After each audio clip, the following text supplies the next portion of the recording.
परसों शाम 7 बजे मैं ट्रक के काम से वापस आ रहा था दोस्तों। तो वापस आते वक्त एक वाकया जो पेश आया, मैं वो चाह रहा हूँ कि मैं अपने दोस्तों से भी शेयर करूँ। तो मेरे दोस्त जो भी देख रहे हैं, जहाँ से भी देख रहे हैं, पाकिस्तान, इंडिया, बांग्लादेश, सऊदी अरब, जहाँ से भी देख रहे हैं, आपके दिल में जो भी ख्वाहिश है वो रब पूरी करे। तो हुआ दोस्तों कुछ ऐसे है कि मैं काम से वापस आ रहा था, तो मेरा एक 1.5 घंटे का जो ड्राइव थी, अमेज़ोन पे गया था ट्रक पे काम से। तो 1.5 घंटे की ड्राइव थी। मैंने कहा यार चलो, ड्राइव तो मैंने करनी है और इतने अरसे की, तो मैं क्यों ना उबर या जो ग्रैब ऐप है इसकी कोई जो राइड रास्ते में मिलती है मैं उसको वो लेता जाऊं, ताकि जो है मेरा डिस्टेंस भी कवर हो जाए। तो उसमें से एक बात का जो है ना कुछ इतने पैसे बन जाते हैं कि आपका फ्यूल भी निकल आता है। तो मैंने कहा कि मैंने दोनों को ऑन कर लिया, मैंने उबर को भी ऑन कर लिया, मैंने जो है ग्रैब ऐप को भी ऑन कर लिया। बाहर निकल के थोड़ा बताता हूँ। तो मैंने दोनों को ऑन कर लिया और जो है उस पर जो है ना अपने जो सफ़र भी मैंने जारी रखा, घर भी जाने का जो सफ़र है उसको भी कंटिन्यू रखा। हुआ कुछ ऐसे कि ऊबर पे तो मुझे जो है वो नहीं आई, क्या कहते हैं, ऊबर से तो कोई मुझे राइड नहीं आई, लेकिन ग्रैब ऐप से कुछ देर के बाद मुझे एक राइड मिल गई। मैंने ग्रैब ऐप की जो राइड को एक्सेप्ट किया और जो है उस पर उसको मैंने फिर आगे जाके ज़रा देखा ग्रैब ऐप की राइड उस पर क्या थी। तो ग्रैब ऐप आपको मैंने बताया कि वो फूड डिलीवरी की सर्विस है। आप ना रास्ते में किसी रेस्टोरेंट से फूड पिक करते हैं और जाके छोड़ के आते हैं, जबकि ऊबर में तो आपको पता ही है कि वो किस तरह से काम है। लेकिन मैंने वो जब राइड को देखा ऊबर ग्रैब ऐप की, तो उसमें $1 टिप थी। टिप शामिल हो जाती है और उसमें लिखी होती है और वो ही आपके अकाउंट में ट्रांसफ़र हो जाती है जब आप उसको कंप्लीट कर लेते हैं। अब मैंने $1 टिप देखी, मैंने कहा यार मैं पहले ही थका हुआ आया हूँ, मैंने भी उधर जाके छोड़ के आना, मैं इसको नहीं करता, मैं इसको कैंसिल करता हूँ।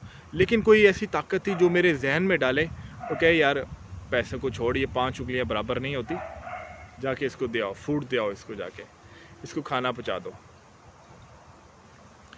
तो फिर जो है मैं खैर रेस्टोरेंट में चला गया। मैंने कहा चलें, मे भी जो है वो बंदा इस काबिल ना हो, थोड़ा सा गरीब हो, तो इस वजह। अदरवाइज़ ये है कि आपने अपनी कॉस्ट निकालनी होती है, आपने ट्रैवल देखना होता है, आपने अपनी गाड़ी की माइलेज देखनी होती है, आपने अपना टाइम देखना होता है, तो आप उस टाइम की वैल्यू फिर वो लेते हैं। खैर वो $11 की राइड थी। मैं रेस्टोरेंट में गया, वहाँ पे भी थोड़ा सा वेट किया, फिर उन्होंने मुझे खाना दिया। तो फिर भी दरमियान में आता रहा ख्याल कि यार ये इसमें प्रॉफिट नहीं है। तो फिर दूसरी तरफ से कुछ ताकत मेरे जहन में डाले, वो कहे कि नहीं यार जाओ, नहीं जाओ जाओ, जाके देख के आओ, उसको छोड़ के आओ। मैं जाके वहाँ जाके फिर मैं पहुँचा। वहाँ जाके जब मैंने गाड़ी खड़ी की, तो मैं जब बाहर निकला वो फूड के साथ, तो एक छोटी सी बच्ची, जो 4 से 5 साल की बच्ची, जिसके साथ उसकी नानी या गालबन दादी भी थी 65-70 साल की, वो भागती हुई बच्ची आई है। बच्ची ने आके खुशी से मुझसे बैग लिया। जब मैंने उसको देखा, बच्ची को भागते आए हुए, और उसकी खुशी का इंतहा देखी है, तो उस वक्त जो मुझे खुशी मिली दोस्तों, उसका नेमो बदल कोई नहीं है। वो बच्ची भूखी थी, अब उसको भूख लगी हुई थी, हालांकि उसने ऑर्डर तो बुक किया था, लेकिन वो देखने से लग रही थी कि बहुत ज़्यादा रिच नहीं थी, यानी कि मालदार नहीं थी। उस बच्ची के लिए $1 टिप देना भी बहुत बड़ी बात थी। उस वक्त दोस्तों जो खुशी मुझे इस बात से कि यार उस भूखे को जो है ना, मैंने चलो टाइम पे खाना पहुंचा दिया, और मैंने इस वजह से रिजेक्ट नहीं किया कि पैसे कम थे। जो खुशी मुझे उस वक्त मिली, वो शायद खुशी बाज़ औक़ात हज़ारों डॉलर ख़र्च करके भी नहीं मिलती। बाज़ औक़ात आप किसी का कोई काम करने जाए, वहाँ पे आपकी वजह से किसी के चेहरे पे एक आध जो मुस्कुराहट आ जाए, और मुस्कुराहट से आपको जो सुकून मिलता है, जो खुशी मिलती है, आप यकीन जानिए वो बाज़ औक़ात वो सुकून महलों में भी नहीं मिलता।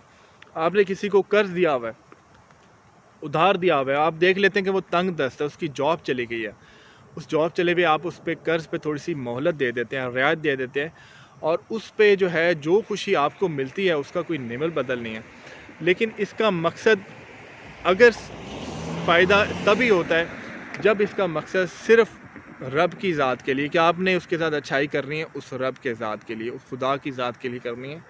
आप यकीन करें वो खुदा बड़ी गैरत वाला है, वो खुदा इतना रहीम है। मतलब आपने $1 $2 किसी का इस वजह से छोड़ा कि यार अल्लाह की ज़ात मुझे देगी, मेरा तो खुदा पूरा कर रहा है, मैं इसकी हेल्प कर दूँगा तो चलो वो रब राज़ी हो जाएगा।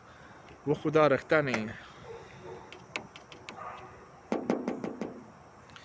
वो खुदा कई गुना ज़्यादा देता है। आप इसको आज़मा के देख लीजिए।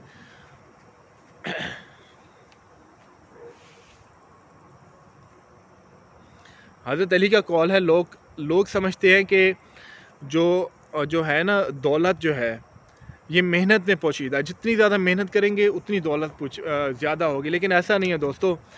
दौलत को खुदा ने पोशीदा रखा है सखावत में। आप जितनी सखावत करेंगे वो रब उतना नवाजेगा। आप जहाँ से भी देख रहे हैं आपके दिल में जो भी ख्वाहिश हो उसको रब पूरा करें। तो ये ग्रैब हब के बारे से एक छोटी सी आपको बात बतानी थी, तो मैं उम्मीद करता हूँ आपको ये बात अच्छी लगी होगी। तो मैं उम्मीद करता हूँ दोस्तों आपको ये बात अच्छी लगी होगी। आप जो है कोई भी इंसान, चाहे वो मुसलमान है, चाहे हिंदू है, चाहे सिख है, ईसाई है, किसी पे इंसान पे रहम या उसकी जो मदद या इस्लाह सिर्फ़ या उसका ख्याल सिर्फ़ इस नीयत से करना कि वो रब राज़ी होगा, तो ये बहुत बड़ी जो है बहुत बड़ी नेकी है दोस्तों। आपने वो वाक़या तो सुना होगा जिसमें एक औरत को सिर्फ़ खुदा ने इस वजह से बख्श दिया कि उसने कुत्ते के बच्चे को जो प्यासा था उसको पानी पिलाया, उस रब ने उसको बख्श दिया। तो किसी अगर इंसान के साथ, इंसान से मुराद है कोई भी इंसान, उसका मज़हब कोई भी है, वो चाहे मुसलमान है, चाहे मुसलमान नहीं है, चाहे हिंदू है, सिख है, ईसाई है, कोई भी है, उस रब की वजह से अगर रहम करेंगे तो उसका सिला जब वो रब देता है तो उसका हिसाब नहीं है। मैंने तो खैर इस चीज़ को मैंने आजमाया हुआ है, इसलिए मैं आपको शेयर करता हूँ। तो आगे भी मैं आपसे इस तरह के वाक़यात शेयर करता रहूँगा। ये ग्रैब हब है, मैं आपको बताता हूँ ग्रैब हब की किस तरह से आती है और राइट क्या चीज़ होती है। ये देखें, मैं इस पर बंदे का नाम छुपा लेता हूँ। नाम क्यों छुपाना, ये इस तरह से होता है एक्सेप्ट, और ये देखें रब कैसे नवाजता है। इस वक्त जो है जितने पैसे छोड़े थे उससे कहीं ज़्यादा बाज़ देने वाली ज़ात वो है। आपने वहाँ पे किसी का 1 रुपया इस वजह से छोड़ा उस रब की ज़ात के लिए, वो रब इतना गफूर रहीम है, आपको कई गुना मल्टीप्लाई करके देगा।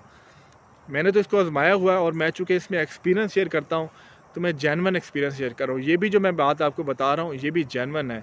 उस रब ने दौलत को, रिज़्क़ को सखावत में पोशीदा किया हुआ है, देने में पोशीदा किया हुआ है। लोग इसको मेहनत में तलाश करते हैं, ये बात बड़ी सच है। अगर आप कहेंगे मैं ज़रा वीडियो लंबी हो रही है, एक वाक़या बताऊँगा। पूरे रमज़ान में वो रब जो जब आपको यकीन हो बाज़ का आप 8 घंटे में इतना नहीं कमा पाते जितना अगर आपको रोज़े रखने मुझे वो 2 घंटों में ही रब पूरे कर देता था। तो खैर एक दोबारा का वाक़या, दोबारा मैं आपसे जो है ना ये एक्सपीरियंस शेयर होते रहेंगे। जहाँ से भी देख रहे हैं आपके दिल में जो भी ख्वाहिश है अल्लाह उसको पूरी करे। अगर आप न्यू हैं तो इस चैनल को सब्सक्राइब कीजिए और ताकि मैं आपसे इस तरह की अपडेट्स शेयर करता रहूँ। इसके साथ ही शफ़क़त वन टीवी में इजाज़त दीजिए। इलेक्ट्रिक ट्रक आज गया ट्रक, इलेक्ट्रिक ट्रक आपको पता है अब आहिस्ता आहिस्ता, सबसे पहले जेबी हंट ने लॉन्च किया। मैं एक वीडियो बना के उसमें आपको अपडेट करूँगा कि इलेक्ट्रिक ट्रक अब क्या होने वाला है। आहिस्ता आहिस्ता ऑयल की जो इंडस्ट्री किस तरह ख़त्म होने वाली है और क्या सेटअप बनने वाला है। अरब जो हैं सऊदी अरब वाले या दूसरे जो हैं जो तेलों पे हुक्मरानी कर रहे थे ऑयल की वजह से, अब आहिस्ता आहिस्ता ज़वाल शुरू होने वाला है। देखते रहिए, मैं इस पर नेक्स्ट वीडियो आएगी तो उसमें मैं अपडेट करूँगा। मिलते हैं नेक्स्ट वीडियो में। अल्लाह हाफ़िज़।